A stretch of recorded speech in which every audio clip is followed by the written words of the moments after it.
Kita mereka tahu bahwasannya gerakan yang kemudian dibangun dari beberapa hari kemarin sampai saat ini, kawan-kawan, sekali lagi, kawan-kawan, instruksi ada di mobil pos, kawan-kawan.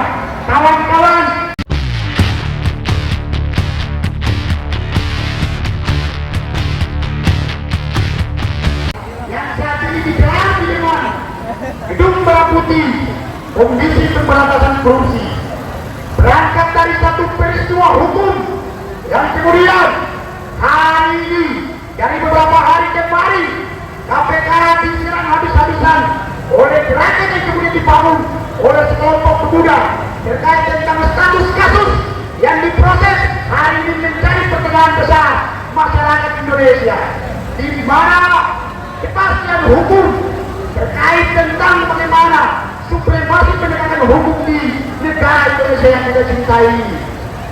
Berangkat dari kasus yang melibatkan salah satu kader partai besar, partai yang punya pengaruh di Republik, yaitu sebut saja Bapak Harun Masiku. Bahwasannya kalau kita bicara soal korupsi, ada 30 jenis tindak pidana korupsi yang kemudian dikualifikasikan lagi menjadi 7 tindak pidana korupsi.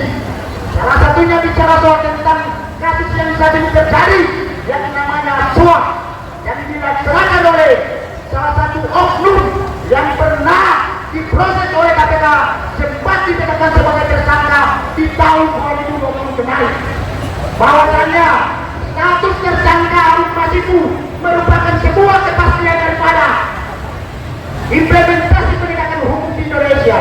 Tapi hari ini yang menjadi pertanyaan kefokusan besar kita adalah bagaimana KPK kembali berespon apa yang kemudian menjadi tindak lanjut daripada status penetapan Harun Masiku sebagai tersangka dalam kasus suap terkait tentang kepentingan momentum pemilu di tahun 2019, di mana ada persaingan yang kemudian tidak secara sehat yang dijalankan oleh saudara Harun Masiku menyuap penyelenggara pemilu dalam hal ini Komisi Pemilihan Umum.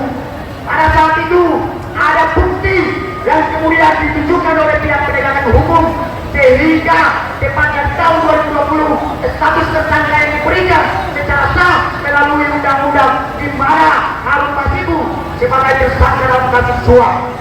Namun hari ini kalau kita bicara soal tentang kepastian dalam prinsip penegakan hukum yang hari ini dijalankan oleh lembaga penegakan hukum, salah satunya KPK, merupakan sebuah ketidakseriusan KPK dalam menangani memberantas yang namanya praktek korupsi di bangsa ini.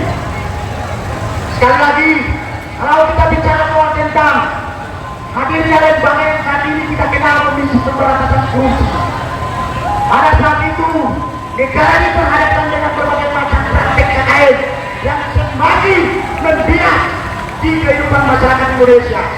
Bagaimana solusi pemerintah untuk membentuk salah satu kebijakan sehingga terciptanya lembaga penegakan hukum yang saat ini kita kenal adalah Komisi Pemberantasan Korupsi.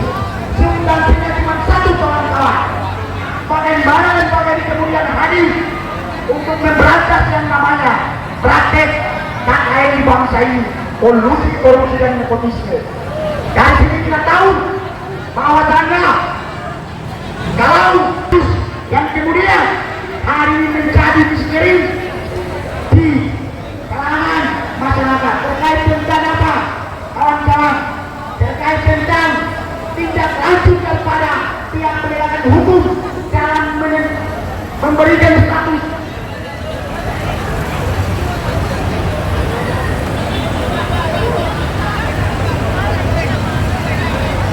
Oke, sekali lagi kepada seluruh rekan-rekan masa aksi agar gerakan kita ini bisa diakui, bisa dihormati oleh pihak terkait dalam hal ini KPK dan kepolisian Republik Indonesia, maka saya minta semua aksi yang masih di belakang, yang masih berkeliaran keluar barisan mengarah ke depan mobil sol. Kita semua mengarah ke depan mobil sol atau di samping kiri mobil sol, biar kita mereka tahu bahwasannya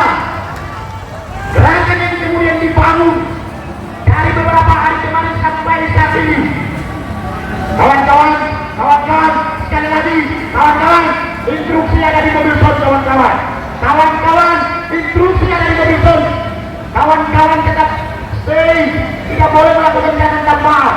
Ingat, kawan-kawan kita di sini datang baik-baik untuk menyampaikan aspirasi kita agar bisa terlaksana dengan baik, kawan-kawan.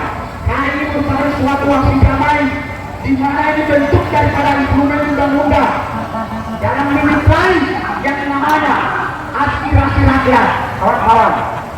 Kawan-kawan yang masih di belakang, seluruh perangkat demonstrasi kita, baik poster, bendera, semua diangkat, kawan-kawan. Semua diangkat. Bendera merah putih, kawan-kawan, dikibarkan tinggi-tinggi, kawan-kawan. Ini sebagai bentuk jiwa nasionalisme kita terhadap negara Kesatuan Republik Indonesia. Bahwasannya kalau bicara tentang cinta terhadap bangsa ini, terhadap negara ini, kita orang yang pertama yang hari ini menunjukkan bahwasannya eksistensi kita sebagai garda terdepan dalam merespon segala bentuk persoalan yang boleh terjadi bangsa ini. Kawan-kawan, sekali lagi yang masih di belakang saya minta dengan hormat, saya minta partisipasi kerjasama dari rekan-rekan masa aksi agar gerakan kita bisa terlihat dengan baik. Bahwasannya, kawan-kawan, kalau kita bicara soal tentang status KPK, kawan-kawan, sempat kemarin kita dikagetkan dengan isu yang memang, dengan persoalan yang memang tidak sepantasnya KPK kemudian melakukan hal seperti itu, kawan-kawan.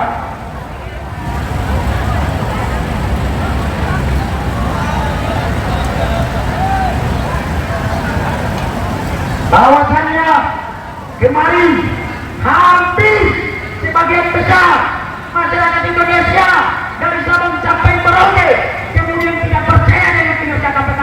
Kenapa? Untuk pimpinan KPK sendiri melakukan tindak pidana terkait tentang kasus pemerasan terhadap salah satu menteri. Ini merupakan sebuah bentuk ketidakseriusan KPK, ketidakseriusan orang-orang yang dipercaya oleh negara, oleh masyarakat untuk memimpin lembaga penegakan hukum dalam hal KPK. Maka hari ini, kawan-kawan, kalau kasus yang kemudian saat ini kita sampaikan sangat jelas, kawan-kawan, kalau dalam tinjauan segi hukum, kawan-kawan, penetapan status tersangka Bapak Harun Masiku merupakan salah satu tindak lanjut daripada hukum. Oke, kawan-kawan, sekali lagi masa ini tetap benar.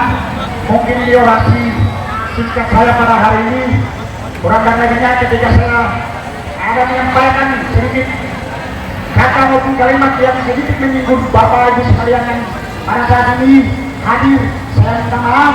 Tapi ingat, pada dasarnya ini merupakan sebuah tanggung jawab yang memang harus kita emban secara bersama. Wabillahi taufiq hidayah.